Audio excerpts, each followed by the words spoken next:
जय श्री राम। आरण्यकांड अध्याय 1।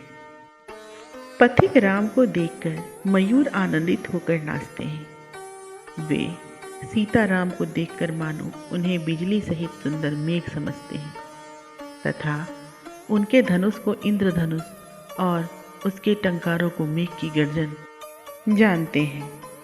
सुंदर सुंदर मोर अपने पिच्छ समूहों को हिलाते हुए नाचते हैं और कोकिल सावक सुमधुर गान करते हैं। प्रभु जहाँ जहाँ जाते हैं वहीं वहीं आनंद दिखाया पड़ता है। इस प्रकार दंडक वन में कुछ कम कौतूहल नहीं है।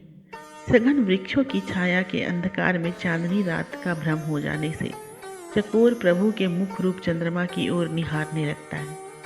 तुलसीदास जी कहते हैं, इस समय मुनिजन भी पशु पक्षी की सराहना करते हैं और कहते हैं कि सारे सुकृत इन्हीं के पक्ष में है। भगवान राम अपने सुंदर धनुष पर बाण चढ़ाए वन में मृगया खेलते फिर रहे हैं। वह मधुर मूर्ति मेरे हृदय में निवास करती है।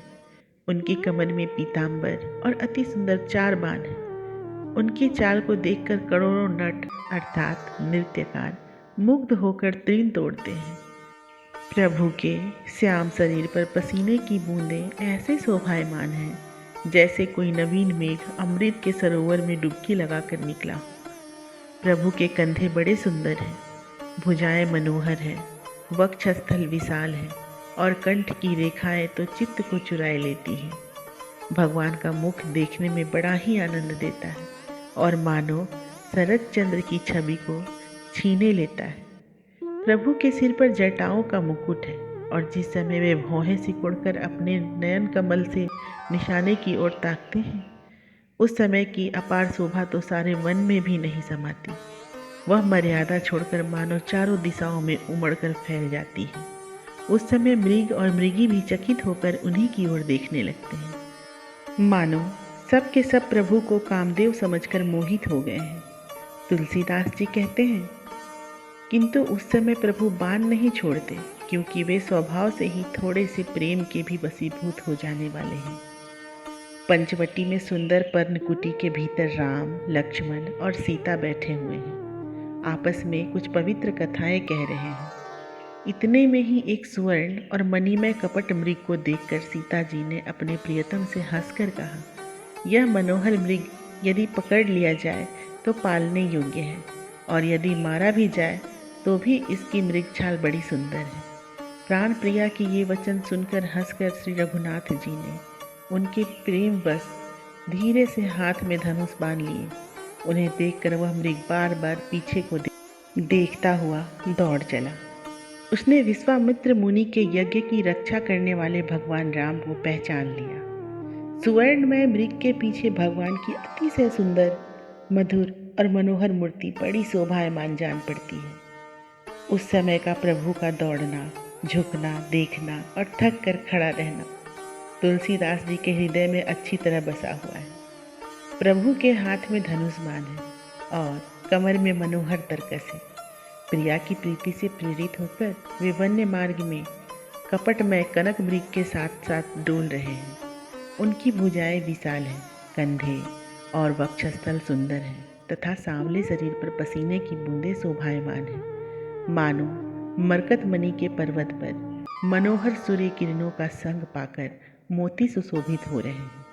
प्रभु के कमल के समान नेत्र हैं, सिर पर जटाओं का मुकुट है और उसके बीच में पुष्पों की माला गूंथी हुई है, जैसे शिव जी के मस्तक पर गंगा जी विराजमान हो। तुलसीदास ऐसी मूर्ति पर बलिहारी है जिसकी छवि को देखकर अनंत कामदेव भी लज्जित हो जाते हैं।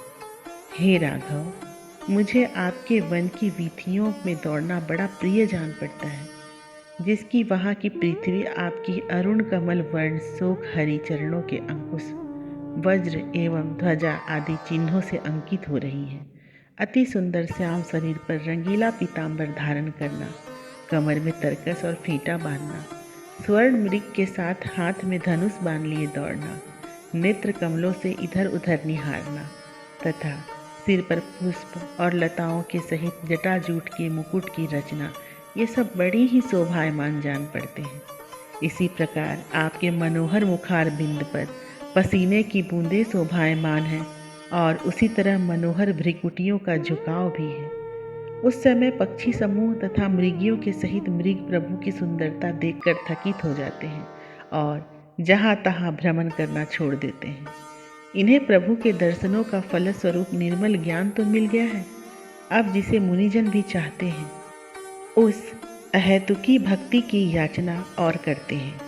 भला जिनके चित्त सगुण स्वरूप के रस में डूब गए हैं उनके लिए गुणहीन मुक्ति क्या चीज़ है। तुलसीदास तो प्रभु की श्रवण सुखदायिनी संसार सरी निस्तारिणी पवित्र कीर्ति का ही गान करता है। रघुनाथ जी ने बड़े दूर जाकर उस मृग का वध किया। उसने हाँ लक्ष्मण ऐसा जोर से पुकार कर धीरे से राम का कहा और इस प्रकार मरते समय भी अपनी पूर्व शत्रुता को याद रखा।